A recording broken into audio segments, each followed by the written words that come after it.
La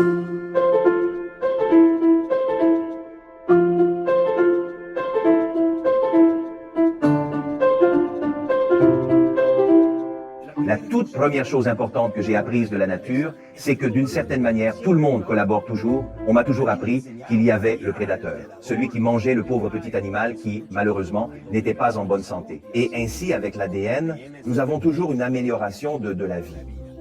Ce que j'ai appris n'est pas la réalité de la vie que j'applique aujourd'hui. Je donne un exemple de Yellowstone. Vous connaissez le parc national de Yellowstone, où les rivières sont merveilleuses. Les rivières regorgeaient de poissons et ils se sont rendus compte dans les années 60 et 70 qu'il n'y avait presque plus de poissons. Ce que nous avons étudié, c'est que les cerfs, en général, sortaient le matin, souvent, de la forêt et cherchaient l'herbe la plus juteuse parmi toutes celles disponibles. L'herbe la plus juteuse se trouve au bord de la rivière. L'herbe juteuse au bord de la rivière est mangée chaque matin et, après 2, 3, 4 mois, il n'y a plus d'herbe. Il ne reste que des pierres. Quand il y a beaucoup de pierres, il y a de l'érosion. L'érosion des pierres avec des particules fines dérange les poissons et les empêche de pondre de bons œufs.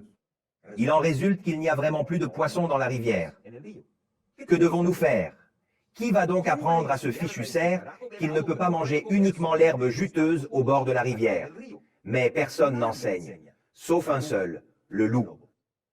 Dès qu'un loup est habituellement présent, en général, aucun cerf n'ose traverser la rivière, car il s'expose et se présente comme le petit déjeuner du loup.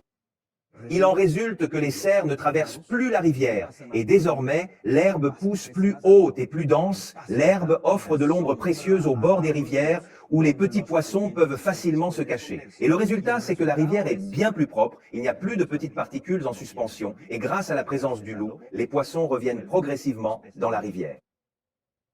C'est une présentation du loup qu'on ne m'avait jamais expliquée. Je ne suis pas particulièrement fasciné par un animal ou une plante, même s'il existe bien sûr des espèces extraordinaires. Mais ce qui me fascine vraiment quand je dis « je suis inspiré par la nature », c'est l'écosystème. Comment est-il possible que nous puissions trouver des solutions en observant l'interaction entre un animal, une plante, un loup, un cerf, un poisson? Et cette dynamique nous permet de faire du biomimétisme. Il y a quelque chose que j'appelle pour moi l'intelligence éternelle. Pas natif. Il ne s'agit pas en réalité de culture du passé, ni de survivants dans une forêt qui n'ont jamais eu de contact avec la modernité. Non. L'intelligence éternelle, ce sont ces cultures qui ont vécu 10 000, 20 000 ans dans un environnement, un écosystème, et lorsque tout l'environnement s'adaptait et changeait, elles ont toujours su non seulement survivre et s'adapter, mais aussi transformer leur société en une société plus accomplie, pas plus riche, mais plus complète. Complète signifie, il n'y a pas de pénurie d'eau, il n'y a pas de faim, il y a des opportunités de créativité, d'expression, il y a des occasions de faire des choses que personne n'a faites au pas auparavant. La créativité, la mettre en pratique. Et la culture que je voudrais peut-être mettre en avant, c'est la culture Kogi. Qui connaît les Kogi? Dans la Sierra Nevada de Santa Marta, en Colombie, donc en 1984, il y a maintenant exactement 40 ans, j'ai eu la chance de faire partie d'un groupe qui a décidé, à cette époque précise-là, de régénérer la forêt tropicale humide de l'Orénoque.